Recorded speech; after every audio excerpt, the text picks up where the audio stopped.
Hello दोस्तों, welcome to my YouTube channel. इस video में दोस्तों बात करेंगे 2025 का जो प्री एग्जाम है उसकी एक बहुत ही जबरदस्त स्ट्रैटेजी के बारे में। 2025 का जो एग्जाम है अक्टूबर में है। अभी आपके पास 8 महीने पूरे बचे हुए हैं। 8 महीने कम नहीं होते हैं किसी एग्जाम को क्रैक करने के लिए, बहुत होते हैं अगर आप शिद्दत से लग जाएं। 6 से 7 घंटे अगर आप पढ़ेंगे तो आप आसानी से इस एग्जाम को क्वालिफाई कर सकते हैं। इसी की स्ट्रैटेजी के बारे में हम बात करेंगे। तो वीडियो शुरू करने से पहले आपसे अपील है कि आप मेरे इस चैनल को सब्सक्राइब करें, वीडियो पूरा देखें, पसंद आए तो वीडियो को लाइक करें और आप अपनी राय भी आप कमेंट बॉक्स में दे सकते हैं। चलिए वीडियो को स्टार्ट करते हैं। देखिए, मैं अपने एक्सपीरियंस से आप लोगों को बता रहा हूं दोस्तों कि मैं पिछले 10 साल में कई सारे एग्जाम को मैंने क्वालिफाई किया है। अलग अलग तरह के एग्जाम, एक तरह का मोनोटोनस एग्जाम नहीं, कई डिफरेंट तरीके के एग्जाम मैंने क्वालिफाई किए हैं। इंट्रेंस एग्जाम से लेके जीआरएफ के एग्जाम से लेके असिस्टेंट प्रोफेसर का एग्जाम, यूपीएससी का एग्जाम, इवन पीसीएस तो मैं दे ही रहा हूँ। ठीक है, तो जो मैंने स्ट्रेटजी जितनी बार भी अपनाई है आप उसी तरीके से स्ट्रेटजी इसमें अपना सकते हैं और आपको बहुत बेनिफिट इसमें मिलेगा। और ये स्ट्रेटजी कोई बहुत ऐसी स्ट्रेटजी नहीं कि आपको नहीं पता, आपको बस अपनी अप्रोच बदलनी है। सबसे पहले मैं आपको बता रहा हूं, जो भी आप एग्जाम देने जा रहे हैं पीसीएस का या और भी जो यूपीएससी का देते हैं, ये खासकर मैं पीसीएस के लिए आपको बता रहा हूं, जो भी आपका सिलेबस है उस सिलेबस को आप क्या करेंगे, 3 पार्ट में डिवाइड कर देंगे। पहला पार्ट एक्सक्लूसिव मेंस, दूसरा पार्ट प्री कम मेंस और तीसरा पार्ट एक्सक्लूसिव प्रीलिम का पार्ट। 3 पार्ट आप इसमें डिवाइड करेंगे। एक्सक्लूसिव मेंस वाले पार्ट में वो सारे टॉपिक आएंगे जो केवल मेंस में पूछे जाते हैं, प्री में पूछे नहीं जाते हैं, जो केवल मेंस में आएंगे। जैसे एथिक्स का जो पेपर हो गया, सोशल इशू के जो टॉपिक हो गए, वर्ल्ड हिस्ट्री के जो टॉपिक हो गए, सिक्योरिटी के जो टॉपिक हो गए। ठीक है, इस तरह के जो टॉपिक होते हैं जो केवल मेंस में आते हैं, आप उनको इस पार्ट में रखेंगे और वो मेंस के लिए केवल पढ़ेंगे। दूसरा पार्ट जो प्री कम मेंस का आता है, उसमें वो टॉपिक आएंगे जो प्री में भी आते हैं और मेंस में भी आते हैं। जैसे geography, art and culture, modern history, polity, economy, environment, इस तरह के जो टॉपिक हैं जो कि केवल आपके प्री और मेंस दोनों में आते हैं। ठीक है, तीसरा जो पार्ट है जो केवल प्रीलिम में आता है, एक्सक्लूसिव प्रीलिम वाला पार्ट, उसमें करंट अफेयर्स आ जाएगा, जनरल साइंस आ जाएगा। ठीक है, नेशनल एंड इंटरनेशनल न्यूज जो करंट अफेयर में आती है वो सारी चीजें इसमें आ जाएगी। मिसलेनियस जो टॉपिक होते हैं वो इसमें आ जाएंगे। एंशियंट हिस्ट्री, मेडिवल हिस्ट्री, ये सारी चीज आ जाएंगे जो केवल प्रीलिम में पूछे जाते हैं, मेंस में नहीं पूछे जाते हैं। ठीक है, तो ये इसमें आ जाएगा। अब उत्तर प्रदेश जो स्पेशल है, देखिए उत्तर प्रदेश स्पेशल आप जानते हैं दोनों में आएगा, क्योंकि उत्तर प्रदेश स्पेशल का जो है 2 पेपर मेंस में होता है और प्रीलिम में भी उसके क्वेश्चन आते हैं। प्रीलिम में हालांकि क्वेश्चन बहुत कम अब आने लगे हैं। इस साल 2024 में कोई क्वेश्चन नहीं आया था, एक क्वेश्चन आया था, वो भी ऐसा पूछा था कि जो है मिक्स करके पूछा था।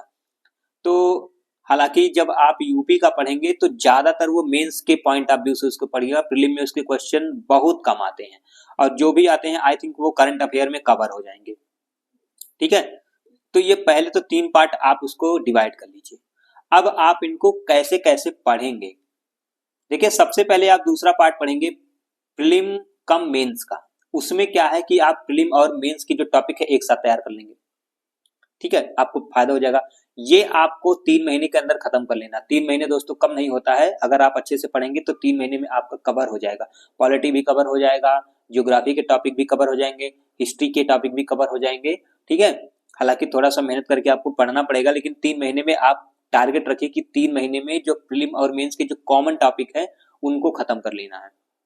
उसके बाद 2 महीने जो आपको पढ़ने हैं वो केवल एक्सक्लूसिव मेंस का पढ़ना है, यानी कि एथिक्स पढ़ लेना है, सोशल इशू के टॉपिक पढ़ लेने हैं, उनको पढ़ के समझना है। राइटिंग नहीं करनी है, बिल्कुल भी राइटिंग आपको करना ही नहीं है। और बाकी जो 3 महीने आपके बचे होंगे उसमें एक्सक्लूसिव प्रीलिम का पढ़ना है। ठीक है, केवल प्रीलिम का आप पढ़ेंगे, क्योंकि 3 महीने 4 महीने आपको प्रीलिम का चाहिए, तो 3 महीने आप मान के चलिए कि 3 महीने वहां पढ़ेंगे और जो शुरू में मेंस के साथ जो प्रीलिम पढ़ लेंगे वो तो आपको अच्छा खासा मिल जाएगा। इस तरीके से आप करेंगे तो आपके ऊपर बर्डन नहीं आएगा और आपकी दोनों तैयारी अच्छे से हो जाएगी। ठीक है, अब आपको डेली कम से कम 6 से 7 घंटे पढ़ने, अगर आप 6 घंटे 7 घंटे निकाल सकते हैं अपनी पढ़ाई के लिए तो आपके लिए बहुत ही बेस्ट रहेगा। कोशिश करिए कि इतना जरूर आप पढ़िए, और जिसमें आपको डे 1 यानी कि आज से लेके जब तक कि एग्जाम नहीं हो जा रहा है आपको करंट अफेयर्स डेली पढ़ना है। डेली 2 घंटे कम से कम आपको करंट अफेयर्स पढ़ने हैं, और आपको पुराने क्वेश्चन पेपर की प्रैक्टिस 1 घंटे करनी है। ये 3 घंटे आपको करने ही करने। अगर आप ये नहीं करेंगे तो यकीन मानिए आप बहुत गलत डायरेक्शन में जा रहे हैं। आप वही हो ना कि अंधेरे में सुई ढूंढ रहे हैं, अंधेरे में तीर मार रहे हैं। तो सबसे इंपॉर्टेंट प्रीलिम निकालने का जो तरीका है उसमें करंट अफेयर्स और पुराने क्वेश्चन पेपर और जो टेस्ट सीरीज जो कोचिंग के होते हैं उनकी प्रैक्टिस बहुत इंपॉर्टेंट है। तो आप 3 घंटे तो इनको अलग ही कर दीजिए। बचे आपके 3 से जो 4 घंटे रहेंगे उसमें आप 2 टॉपिक उठा सकते हैं, यानी कि 2 कोई भी टॉपिक उठा सकते हैं अलग अलग के। एक पॉलिटी के ले सकते हैं, साथ में ज्योग्राफी के ले सकते हैं, या हिस्ट्री ज्योग्राफी ले सकते हैं, या हिस्ट्री इकोनॉमी ले सकते हैं। जो भी आपको सुटेबल पड़े 2-2 घंटे का आप उसको ले सकते हैं। अगर आप 2 घंटे नहीं पढ़ पा रहे हैं तो आप 3+1 का भी उसके लिए स्लॉट बना सकते हैं कि 3 जो है घंटे का एक स्लॉट पढ़ेंगे और 1 घंटे रिवीजन करेंगे हम जो हमने पढ़ा है। इस तरीके से अगर आप पढ़ेंगे यानी कि आपको कुल मिलाकर 5 घंटे की क्लास मतलब पढ़ाई करनी है और कम से कम 1 घंटा आपको रिवीजन करना है। 6 घंटे तो आपको पढ़ने ही चाहिए, उससे कम पढ़ेंगे तो आपका सिलेबस कवर नहीं हो पाएगा। और क्वेश्चन पेपर की एनालिसिस आपको तो करनी ही करनी है, ये बात इसके लिए है। एक इस स्ट्रांग जो अब मैं आपको सजेशन दूंगा, एडवाइस दूंगा कि राइटिंग जो मेंस के लिए होती है क्वेश्चन पेपर प्रैक्टिस की, उसको तो बिल्कुल भी मत करिएगा। जी हाँ, राइटिंग अभी बिल्कुल भी मत करिएगा। राइटिंग प्रीलिम एग्जाम देने के बाद करिएगा, क्योंकि बीच में 3 से 4 महीने का समय मिलता है, वो एनफ होता है राइटिंग के लिए, बहुत एनफ है राइटिंग के लिए। आप उसमें आराम से राइटिंग कर लेंगे। डेली भी अगर आप 1 क्वेश्चन 2 क्वेश्चन करेंगे तो आराम से आपकी राइटिंग बहुत ही अच्छे से हो जाएगी। तो आपको इधर प्रीलिम के क्वेश्चन की प्रैक्टिस करनी है, ना कि मेंस के क्वेश्चन की प्रैक्टिस करनी है। लोग सजेस्ट करते हैं कि मेंस की राइटिंग करनी चाहिए, लेकिन मैं आपको बिल्कुल भी सजेशन नहीं दूंगा, क्योंकि उसका कोई बहुत सिग्निफिकेंट आपको प्रभाव नहीं मिलेगा। उसके लिए काफी समय आपको आगे मिल जाएगा, क्योंकि बहुत सारा चीज इधर आप मेंस का पढ़ ले रहे हैं तो उधर आपको राइटिंग के लिए काफी अच्छा खासा समय मिल जाएगा। अभी आप पढ़ के मेंस की चीजों को समझिए। इस तरीके से आप 3 पार्ट में डिवाइड होकर पढ़िए। दूसरी स्ट्रैटेजी मैं आपको बताऊंगा कि हर जो सब्जेक्ट आपका है उसमें कुछ टॉपिक जो होते हैं वहां से क्वेश्चन बहुत ज्यादा आते हैं, कुछ टॉपिक से क्वेश्चन कम आते हैं। तो जो ज्यादा इंपॉर्टेंट टॉपिक है उसको कहीं पे नोट डाउन कर लें और उसको बार बार पढ़ें। अच्छी बात तो यही है। तीसरी स्ट्रेटजी मैं आपको बताऊंगा कि कुछ एरिया हम लोगों का बहुत स्ट्रांग होता है, यानी कि कुछ ऐसे सब्जेक्ट होते हैं जिनमें हम बहुत अच्छे होते हैं और कुछ हमारे वीक पॉइंट भी होते हैं।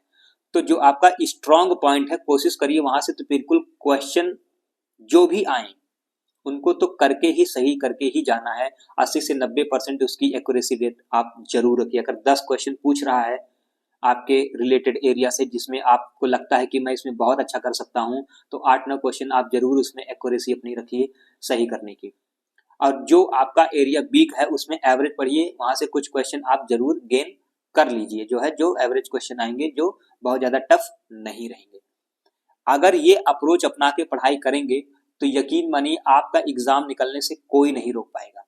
मैंने हर तरीके से इस स्ट्रेटजी को फॉलो किया है और मैं जेआरएफ में ऑल इंडिया रैंक बहुत अच्छी लेके आया। असिस्टेंट प्रोफेसर के एग्जाम में मैंने टॉप किया, कई एंट्रेंस एग्जाम में मेरी बहुत अच्छी रैंक आई, पीएचडी के एंट्रेंस एग्जाम में मैंने टॉप किया, और भी यूपीएससी का प्रीलिम मैंने क्वालिफाई किया। इस बार पीसीएस का प्रीलिम भी आई होप हो सकता है क्वालिफाई हो जाए। तो ये स्ट्रेटजी बहुत ही कमाल की स्ट्रेटजी है दोस्तों। इससे क्या होता है आपके ऊपर किसी एक चीज का बर्डन नहीं आता है और आप सारी चीजें पढ़ लेते हैं।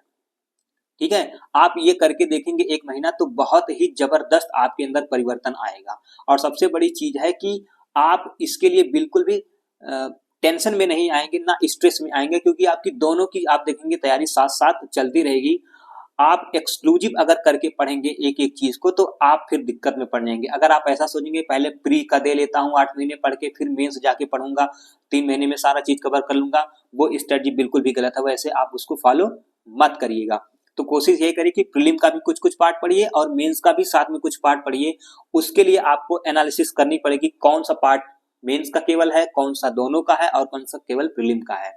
और सबसे इंपॉर्टेंट जो बात है वो है सीसैट। सीसैट को आप बिल्कुल भी इग्नोर नहीं करिए, बहुत ही सीरियसली लीजिए। हालांकि जो लास्ट के 2 महीने का मैंने स्ट्रेटजी आपको बताया है उसमें सीसैट आप अच्छे से पढ़ें, और सीसैट में सबसे अच्छे से पढ़ेंगे हिंदी, क्योंकि हिंदी का जो पेपर है वो आपका जो है आएगा मेंस में भी हिंदी का पेपर आता है, तो इधर जो आप हिंदी पढ़ेंगे वो मेंस में भी आपको उसका काम देगा।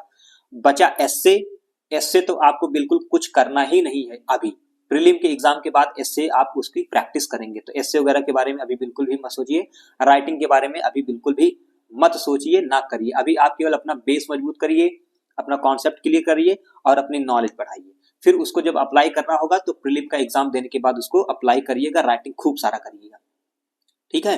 तो सीसैट भी आपको अच्छे से करना है, इग्नोर नहीं करना है। 2 महीने सीसैट के लिए रहेंगे, 3 महीने रहेंगे, बहुत अच्छे से आप उसको कर लेंगे। 2-3 महीने में आपका सीसैट बहुत आसानी से हो जाएगा, ठीक है। तो आराम से आप पढ़िए, एकदम मन लगा के पढ़िए, इंटरेस्टिंग के साथ पढ़िए, बर्डन लेके बिल्कुल भी मत पढ़िए, और आप देखेंगे आपको बहुत मजा आएगा पढ़ने में। 6-7 घंटे आप डेली उसके लिए जरूर निकालिए। तो ये दोस्तों 2025 के लिए मेरी एक जो है आपको स्ट्रेटजी मैंने सोचा कि आपसे शेयर किया जाए, क्योंकि मैं इसको फॉलो करता हूँ और इसका रिजल्ट भी मुझे मिलता है। तो आप भी इसको अगर फॉलो करेंगे तो आपको भी रिजल्ट जरूर मिलेगा। तो इस वीडियो में इतना ही। वीडियो पसंद आया है तो इसको प्लीज लाइक करें, चैनल को सब्सक्राइब करें। पूरा वीडियो देखने के लिए बहुत बहुत धन्यवाद। Thank you.